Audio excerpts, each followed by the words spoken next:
दोस्तों, घर का मुख्य द्वार घर के सबसे महत्वपूर्ण हिस्सों में से एक होता है। ये घर का वो भाग है जहाँ से बाहरी लोग आपके घर में प्रवेश करते हैं और आप घर से बाहर निकलते हैं। धार्मिक मान्यताओं में घर के मुख्य द्वार को ही लक्ष्मी आगमन का मार्ग बताया जाता है। इसी तरह की महत्वपूर्ण और ज्ञानवर्धक जानकारी प्राप्त करने के लिए हमारे चैनल समृद्धि को सब्सक्राइब करें और बेल आइकन को प्रेस करें ताकि नई वीडियोस की अपडेट आपको सबसे पहले मिल सके। ऐसे में घर के द्वार से जुड़े वास्तु पर ध्यान दिया जाए तो घर में खुशहाली और समृद्धि के दरवाजे खुल सकते हैं। इसीलिए दोस्तों, चाहे कुछ भी हो जाए लेकिन मुख्य द्वार पर भूल कर भी ऐसे जल मत छिड़कना, जैसे कि हम आज इस वीडियो में आपको बताने जा रहे हैं। दोस्तों, मुख्य द्वार पर गलत तरीके से जल छिड़कने से घर बर्बाद हो जाता है और हो सके तो जब भी घर के मुख्य द्वार पर जल छिड़काव करें तब गणेश जी का ये मंत्र ज़रूर बोलें, जो कि कुछ देर बाद हम आपको वीडियो में बता देंगे। और वीडियो में हम ये भी बताएंगे कि मंदिर में जो एक लोटा जल रखा जाता है उसका क्या करें। मंदिर का लोटा कैसा हो, पीतल का हो या तांबे का हो, और मंदिर में जो एक लोटा जल रखा होता है उस जल का हम क्या करें। कुछ लोग क्या करते हैं, पहले गलती करते हैं और बाद में पछताते हैं। ऐसी गलती आप कभी मत करना, नहीं तो कंगाल हो जाओगे, बर्बाद हो जाओगे। दोस्तों, मंदिर में एक लोटा जल ऐसे कभी मत रखना। दोस्तों, कुछ लोग यहाँ पर ऐसे भी होंगे जो इस वीडियो को बीच में ही छोड़कर चले जाएंगे। अगर इस वीडियो को आपको छोड़ना ही है तो भले ही अभी छोड़ देना, परंतु गणेश जी भगवान का अपमान मत करना वीडियो को अधूरा छोड़कर। इसीलिए आपको घर के मुख्य द्वार पर जल कैसे छिड़कना है इसकी पूरी कार्यविधि को देखें। आधा अधूरा देखने से समझ लेना कि आप भगवान का अपमान कर रहे हैं। दोस्तों, बहुत समय से आप लोगों के प्रश्न आ रहे हैं कि मुख्य द्वार पर जल छिड़कने का सही समय क्या होता है और सही विधि क्या होती है, किस समय हमें जल छिड़कना चाहिए और क्या मुख्य द्वार पर जल छिड़कने के लिए स्नान करना आवश्यक है या बिना स्नान किए भी मुख्य द्वार पर जल का छिड़काव किया जा सकता है। झाड़ू लगाने से पहले दोस्तों या फिर झाड़ू लगाने के बाद जल छिड़कना चाहिए। और एक और प्रश्न आया है कि क्या पीरियड्स में हम अपने घर के मुख्य द्वार पर जल का छिड़काव कर सकते हैं या मुख्य द्वार पर दीप दान कर सकते हैं। और जल से ही जुड़ा हुआ एक और प्रश्न है कि मंदिर में जो हम प्रतिदिन एक लोटा जल रखते हैं उस जल का हमें क्या करना चाहिए, किस प्रकार प्रयोग करना चाहिए, क्या हम उसे खाने में प्रयोग कर सकते हैं या फिर हम किसी पौधे में डाल सकते हैं, उस जल का उपयोग किस प्रकार से होना चाहिए। और कुछ लोगों का कहना यह है कि जब हम मुख्य द्वार पर जल छिड़कते हैं तो घर के अंदर की तरफ से जब छिड़काव करते हैं या घर के बाहर की तरफ से जल का छिड़काव करें। मुख्य द्वार पर जल छिड़कने से संबंधित आपका कोई भी प्रश्न हो को समाधान मिल जाएगा, तो बस आप इस वीडियो में आखिर तक बने रहिएगा। अब दोस्तों, मुख्य द्वार पर जल छिड़कने से संबंधित आपका अगला प्रश्न है कि कई ऐसे लोग हैं जो कि फ्लैट में रहते हैं, कुछ लोग ऐसे हैं जो कि किराए के मकान में रहते हैं, एक ही कमरे में रहते हैं, तो उन्हें अपने घर पर मुख्य द्वार पर दीपदान किस प्रकार से करना चाहिए, जल कहाँ छिड़कना चाहिए, मतलब वो इस जगह को मुख्य द्वार मानकर वहाँ पर मुख्य द्वार से जुड़े हुए उपाय करें। तो आज की वीडियो पूरी तरह से आपके प्रश्नों पर ही आधारित है। मुख्य द्वार पर जल छिड़कने का सही समय क्या होता है और सही विधि क्या होती है, आज हम इस वीडियो में आपको सब कुछ बताने वाले हैं। तो देखिए, अगर आप मुख्य द्वार पर जल छिड़कते हैं तो आपको ध्यान रखना है कि जल आप एक दिन पहले ही, मतलब रात को सोने से पहले, एक पात्र में, कोई भी आप पात्र ले सकते हैं, जैसे कि आप एक तांबे का पात्र भी ले सकते हैं। तांबे का ना हो तो आप पीतल का ले सकते हैं, स्टील का ले सकते हैं, चांदी का ले सकते हैं, जो भी पात्र आपके पास उपलब्ध हो। एक लोटे में थोड़ा सा गंगा जल डाल दीजिए और उसके ऊपर शुद्ध जल भर दीजिए। और हाँ, गंगा जल ना हो तो भी परेशान होने की आवश्यकता नहीं है, सिर्फ शुद्ध जल से भी आप पात्र को भर सकते हैं और उस जल से भरे पात्र को अपने घर की रसोई में रख दीजिए। अब जैसे कि आप अगले दिन सुबह उठकर इस जल का छिड़काव अपने घर के मुख्य द्वार पर करेंगे। अब बहुत से भक्तों के प्रश्न आएंगे कि क्या हम स्नान से पहले ये जल छिड़क सकते हैं या फिर स्नान करना आवश्यक है। देखिए, मुख्य द्वार पर जो सुबह सवेरे सुबह सबसे पहले जल छिड़का जाता है, जैसे कि जो रसोई में रखा हुआ जल होता है, ये एक तरीके से उपाय के तौर पर किया जाता है। दोस्तों, घर में किसी भी प्रकार की परेशानी हो, किसी भी प्रकार के दुख दर्द रहते हो, गरीबी हो या फिर कलह कलेश बहुत अधिक रहता है, मतलब किसी भी प्रकार की नकारात्मक ऊर्जा से आप परेशान हैं, बहुत समय से परेशानियों में ही घिरे हुए हैं, तो ऐसे में घर की रसोई में रखा जाता है और यही जल घर के मुख्य द्वार पर सुबह उठकर छिड़का भी जाता है। इस जल के छिड़काव से आपके घर की कोई भी परेशानी हो बहुत ही शीघ्र समाप्त हो जाती है। इस उपाय को करने से आपके घर में सुख समृद्धि भी आती मिलती है, कलह कलेश से भी मुक्ति मिलती है, बीमारियों से भी मुक्ति मिलती है। मतलब देखिए दोस्तों, किसी भी प्रकार की मानसिक परेशानी हो, शारीरिक परेशानी हो, आर्थिक तंगी हो या आपके घर में कोई वास्तु दोष हो, किसी भी प्रकार का ग्रह दोष हो, जैसे कि कई बार ऐसा होता है कि कई लोगों के ऊपर कई प्रकार के बुरे ग्रह दोषों का प्रभाव होता है, जिसकी वजह से घर में परेशानियां हमेशा बनी रहती हैं। तो ग्रह दोषों के प्रभाव से भी आपको मुक्ति मिलती है, वास्तु दोष और पितृ दोष भी समाप्त होता है। इसके साथ ही जैसे कि बहुत से लोगों के प्रश्न आते हैं कि उनके ऊपर किसी ने कुछ करा दिया है, उनके परिवार में किसी भी प्रकार की पहले कोई परेशानी नहीं थी, लेकिन अभी कुछ समय से परेशानियां लगातार बढ़ती जा रही हैं, आती ही जा रही हैं और कोई रास्ता नहीं मिल रहा है परेशानी से निकलने का। तो किसी के भी किए कराए तंत्र मंत्र का प्रभाव हो, किसी की बुरी नज़र का प्रभाव हो, तो भी आपके इस उपाय से मतलब इस एक लोटा जल से आपकी परेशानी स्वतः ही कुछ दिनों में समाप्त हो जाती है।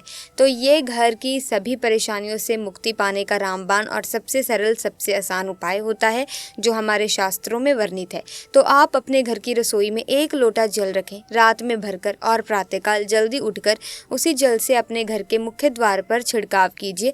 अब जैसे कि बहुत से लोगों के प्रश्न आते हैं कि ये जल हमें किस समय अपने घर के मुख्य द्वार पर छिड़कना चाहिए, तो देखिए सुबह सूर्य उदय होने से पहले इस जल का छिड़काव आपके घर के मुख्य द्वार पर हो जाना चाहिए। आप चाहे इसके बाद शुद्ध जल से मतलब किसी भी दूसरे जल से अपने घर के मुख्य द्वार को धोते हैं तो कोई समस्या नहीं है, लेकिन इस जल का छिड़काव घर के मुख्य द्वार पर सूर्य उदय होने से पहले हो जाना चाहिए। अब दोस्तों, जैसे आपका अगला प्रश्न है कि क्या हमें स्नान करके इस जल का छिड़काव अपने घर के मुख्य द्वार पर करना चाहिए या फिर बिना स्नान किए भी कर सकते हैं। देखिए, ये जो हम जल छिड़कते हैं मतलब ये एक उपाय होता है, तो इसे हम स्नान करने के बाद नहीं करते। सुबह जल्दी उठते हैं और उठकर सबसे पहले घर की रसोई में जाएंगे, उसके बाद उस जल को लेकर आप घर के मुख्य द्वार पर जाएंगे। मुख्य द्वार खोलकर मतलब मेन गेट खोल दीजिए और उसके बाद मुख्य द्वार पर इसी जल का छिड़काव कर दीजिए। और जल का छिड़काव करते समय अपने पितरों का ध्यान कीजिए, माँ लक्ष्मी का ध्यान कीजिए, क्योंकि कहा जाता है कि सुबह सुबह माँ लक्ष्मी प्रत्येक द्वार पर आती है, सबके द्वार पर आती है। जिनके भी द्वार खुले होते हैं, जिनके घर में जल का छिड़काव मुख्य द्वार पर हुआ रहता है, उसके घर में प्रवेश कर जाती है। तो महालक्ष्मी का ध्यान आप अपने मन में कीजिए और एक तरह से प्रार्थना कीजिए कि हे माँ लक्ष्मी, आप मेरे घर में प्रवेश करें, मैं आपका स्वागत करने के लिए तैयार हूँ। और इसके बाद अपने पितरों का ध्यान कीजिए, क्योंकि हमारे घर की दहलीज होती है, वहीं पर पितरों का वास माना जाता है। तो जब आप दहलीज पर जल के छींटे देते हैं तो आपके पितर बहुत प्रसन्न हो जाते हैं और उनका आशीर्वाद भी आपको प्राप्त होता है। तो सुबह जो आप जल छिड़केंगे, इसके लिए स्नान करने की आवश्यकता नहीं है, बिना स्नान किए भी कर सकते हैं। दोस्तों, वीडियो में आगे बढ़ने से पहले आपसे एक छोटा सा निवेदन है कि कमेंट बॉक्स में जय माँ लक्ष्मी अवश्य लिखें। महालक्ष्मी जी, जो भी भक्त इस वीडियो को देख रहा है उसके घर में सुख समृद्धि आए, उसके घर में कोई भी परेशानी ना आए और पूरा परिवार सुख शांति से अपना जीवन यापन करे और उसके मन में जो भी मनोकामना है वो पूरी कर देना। अब दोस्तों, आपका अगला प्रश्न है कि क्या झाड़ू लगाने के बाद हमें जल का छिड़काव करना चाहिए या फिर झाड़ू लगाने से पहले ही जल का छिड़काव कर सकते हैं। तो देखिए दोस्तों, जैसे मैंने आपको पहले ही बताया था कि उठने के बाद सबसे पहला कार्य जो आपको करना है वो है जल का छिड़काव। उसके बाद आप झाड़ू लगा सकते हैं, लेकिन एक चीज़ का ध्यान रखिए, जब हम सोकर उठते हैं तो सबसे पहले बिस्तर पर बैठे हुए ही अपने दोनों हथेलियों को जोड़कर और दोनों हथेलियों को सामने से जोड़कर पूरी हथेली को देखा जाता है। उसमें माँ लक्ष्मी का ध्यान किया जाता है। उसके साथ ही 5 देवताओं का ध्यान किया जाता है। 5 देवता कौन कौन से होते हैं? माँ दुर्गा, भगवान शिव, भगवान श्रीहरि विष्णु, गणपति गजानन और भगवान सूर्य देवता। 5 देवताओं का ध्यान हम अपने हाथों में ही करते हैं, हथेलियों में ही करते हैं। कराग्रे वस्ते लक्ष्मी, करम ध्य सरस्वती, कर मूले तु गोविंदे, प्रभाते कर दर्शनम। दोस्तों, इस मंत्र का उच्चारण आप चाहे तो कर सकते हैं, नहीं करते हैं तो भी कोई बात नहीं। अपने इष्ट देवता का और 5 देवताओं का ध्यान अपनी हथेलियों में कर लीजिए। उसके बाद दोनों हाथ जोड़कर सभी देवी देवताओं को प्रणाम किया जाता है और उसके बाद अपने हाथ से पृथ्वी को स्पर्श करते हैं, धरती को छूकर प्रणाम करते हैं 2 बार या 3 बार और उसके बाद अपना दाहिना पांव पृथ्वी पर रखते हैं, दोस्तों धरती पर रखते हैं। उसके बाद ही बाकी के जो सभी कार्य होंगे वो उसके बाद ही किए जाएंगे। जल का छिड़काव आप उसके बाद ही करेंगे, मतलब सुबह उठने के बाद सबसे पहले हथेलियों के दर्शन, फिर धरती को प्रणाम कीजिए, फिर धरती पर पैर रखें और उसके बाद रसोई में जाकर आपको जल लेना है और घर के मुख्य द्वार को खोलकर मुख्य द्वार पर जल का छिड़काव करना है और माँ लक्ष्मी और अपने पितरों का ध्यान करना है। उसके बाद आप अपने घर में आ जाएंगे और उसके बाद जो भी आपके रूटीन वर्क होते हैं, मतलब झाड़ू लगाएंगे या फिर आप स्नान करेंगे, ये सभी कार्य उसके बाद ही किए जाएंगे। और अब जैसे कि कई लोगों के प्रश्न आते हैं कि जब हम जल का छिड़काव करते हैं, क्या उसी समय हम घर के मुख्य द्वार पर झाड़ू लगाकर और पानी डालकर क्या हम मुख्य द्वार की अच्छे से सफाई कर सकते हैं? जी हाँ, बिल्कुल कर सकते हैं। पहले आप जो रसोई में रखा हुआ जल है उस जल का छिड़काव कर दीजिए। उसके बाद और भी पानी डालकर, मतलब अगर आपके पास जल और उपलब्ध है तो और जल लेकर और घर के मुख्य द्वार की अच्छी तरह से झाड़ू से या कैसे भी सफाई कर सकते हैं। और कई लोगों के प्रश्न आए हैं कि हम किसी फ्लैट में रहते हैं या फिर किसी ऐसे कमरे में रहते हैं, किराए के कमरे में, कि हमारे पास एक ही कमरा है, तो हम जल का छिड़काव या फिर दीपदान कहाँ पर करें, किसे हम अपना मुख्य द्वार माने। तो देखिए, जो आपका अपना कमरा है या फिर जो फ्लैट है आपका, जहाँ पर आपका नेम प्लेट लगा हुआ है, आप उसी स्थान पर दीपदान करेंगे और उसी स्थान पर आपको जल का छिड़काव करना है। मतलब जहाँ पर अगर एक ही कमरे का मकान है तो आपके कमरे का दरवाज़ा है, वहीं पर आपको थोड़ा सा जल छिड़कना है और वहीं पर आप दीपदान भी करेंगे, जो कि मुख्य द्वार से जुड़े हुए उपाय होते हैं। वो आप अपने घर के, मतलब जो अपना कमरा है उसके बिल्कुल दरवाजे के पास ही करेंगे। और आपका अगला प्रश्न है कि क्या पीरियड्स में हम अपने घर के मुख्य द्वार पर जल का छिड़काव कर सकते हैं, दीपदान कर सकते हैं?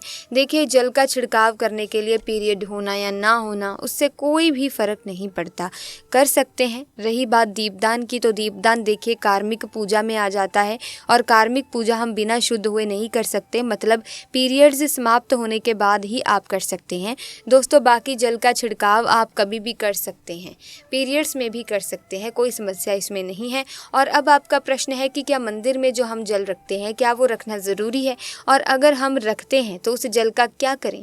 देखिए, मंदिर में जल रखना बहुत आवश्यक है और जल एक ऐसी चीज़ होती है जिसमें सभी प्रकार की जो एनर्जी होती है ऑब्जर्व हो जाती है। तो जो हम पूजा पाठ करते हैं, मंत्रों का जप करते हैं या वहाँ पर प्रार्थना करते हैं, जो भी हमारे अपने मन की कामना भी कहते हैं भगवान से, तो सभी चीज़ें उस जल में समाहित हो जाती हैं।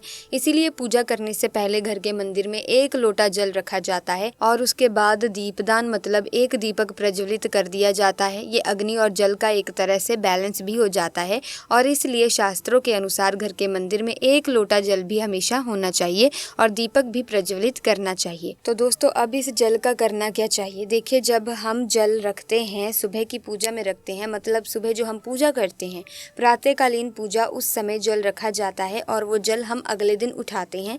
मतलब जब आप अगले दिन पूजा करने जाते हैं दोस्तों, स्नान इत्यादि करने के बाद, तो आप उस जल को उठाते हैं। सबसे पहले तो उस जल का प्रयोग सुन लीजिए। आप अपने घर के सारे कमरों में, मतलब पूरे घर में उस जल का छिड़काव करते हैं, तो इससे आपके घर का शुद्धिकरण हो जाता है, क्योंकि वो बहुत ही पॉजिटिव एनर्जी से भरा हुआ जल होता है।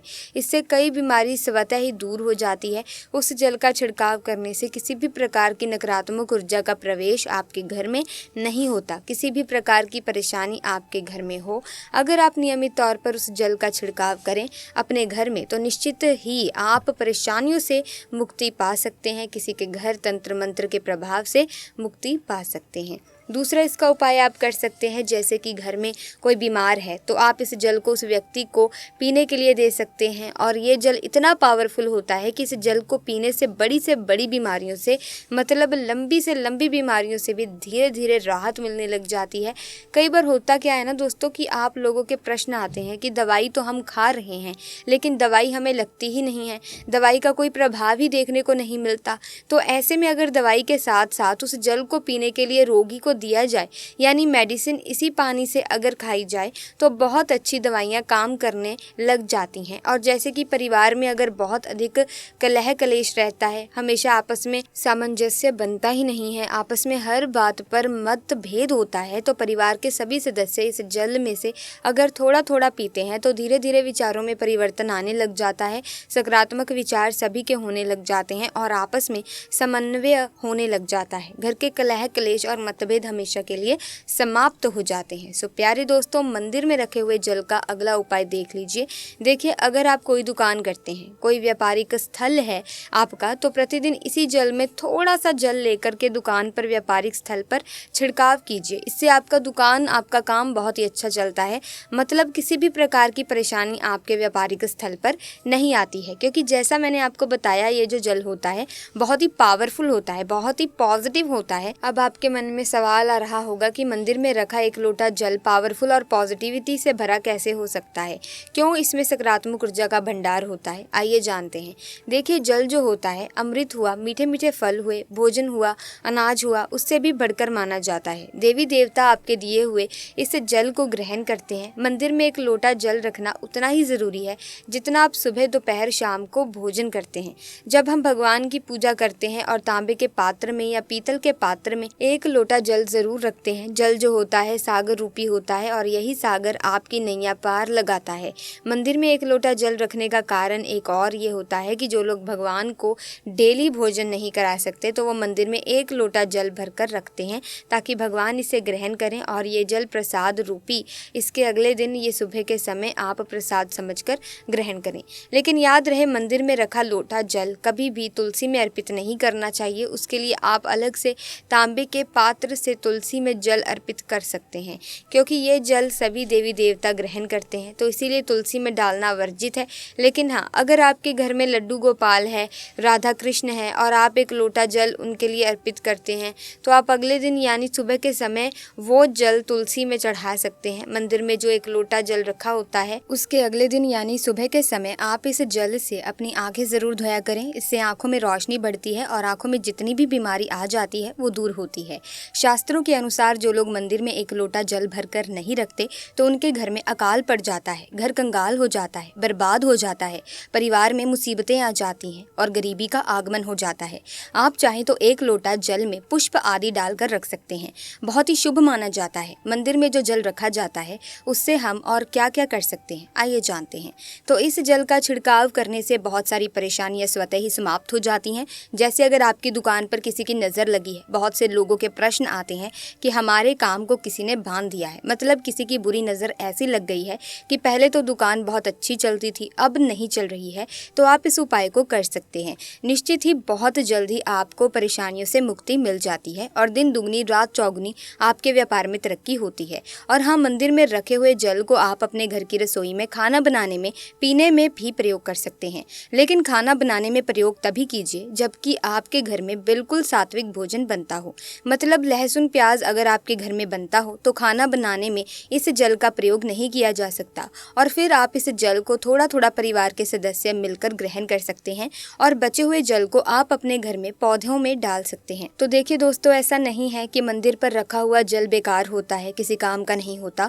बहुत सारे उपयोग इस जल के होते हैं। अगर हम सही तरीके से प्रयोग करें तो अपने जीवन की बहुत सारी परेशानियों का समाधान मात्र इस एक लोटा जल से हम कर सकते हैं। तो ध्यान रखिएगा कि मंत्रों से अभिमंत्रित जल बहुत महत्वपूर्ण होता है, बहुत शक्तिशाली होता है और हमारे घर के मंदिर पर रखा हुआ जल देवताओं का आशीर्वाद होता है, क्योंकि पूरे समय वो देवताओं के पास होता है। देवी देवता वहाँ पर रहते हैं, तो उस जल में हर प्रकार की शक्ति समाहित होती है, जो सकारात्मक शक्तियाँ होती हैं। और इस जल का प्रयोग अगर हम सही तरीके से करते हैं, मतलब उसको पीने में करते हैं, खाना बनाने में करते हैं, घर में जल का छिड़काव करने में करते हैं, तो इससे हमारी समस्या का समाधान होता है। और अगर कोई भी कार्य नियमित तौर पर मतलब प्रतिदिन किया जाता है तो उसका हमें लाभ प्राप्त होता है।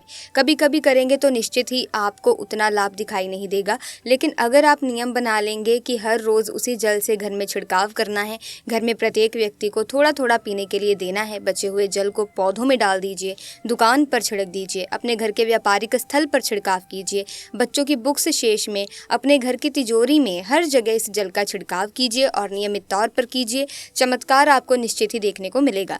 इसी प्रकार से जो रसोई में रखा हुआ जल होता है उसका छिड़काव अपने घर के मुख्य द्वार पर कीजिए, तो इसका भी आपको लाभ बहुत ही शीघ्र दिखाई देगा।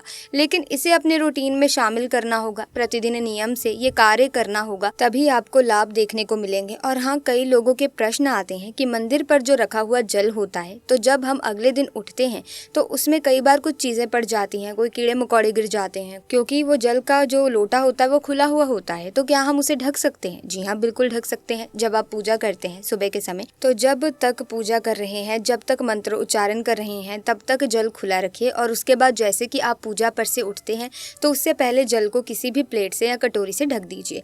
फिर जब आप अगले दिन उस जल को उठाएंगे तो बिल्कुल शुद्ध और साफ सुथरा जल आपको मिलेगा और उस जल का प्रयोग आप अपने किसी भी कार्य में कर सकते हैं। सो प्यारे दोस्तों, आज की वीडियो में बस इतना ही। उम्मीद करती हूँ कि ये वीडियो आपको अच्छी लगी होगी। अगर हाँ तो इस वीडियो को लाइक करें, शेयर करें, चैनल को सब्सक्राइब करके बेल आइकन को प्रेस कीजिए ताकि नए वीडियोस की अपडेट आपको मिलती रहे। आपका बहुत बहुत धन्यवाद।